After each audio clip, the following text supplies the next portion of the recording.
শাহ তিনি মাঠে নামবেন।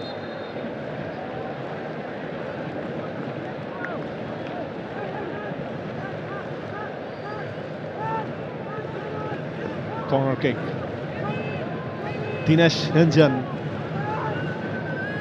তিনি নেবেন এই কর্নার কিকটা।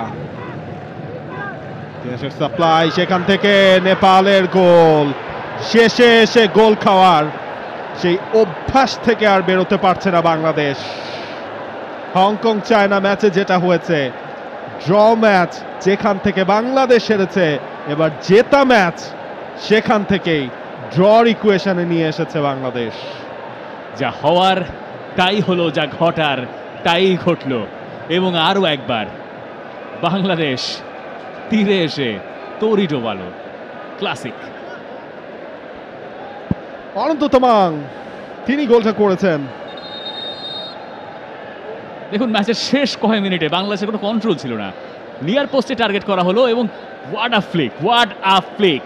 তিনজন ফুটবলার ছিলেন সেখানে, দেখেন আপনি খেয়াল করেন একটা অনন্ত তামাং যে ফ্লিকটা করলো, চমৎকার ফ্লিক, এবং আপনার সেখানে কেউ অনন্ত তামাংকে আটকানোর চেষ্টা করেনি। আর ওই আগেরকার আমলের মতো ফার্স্ট বার সেকেন্ড বারে কোনো প্রোটেকশনও নাই। আশা দেখিয়েও হতাশ হতে হয়, এটাই বোধহয় বাংলাদেশ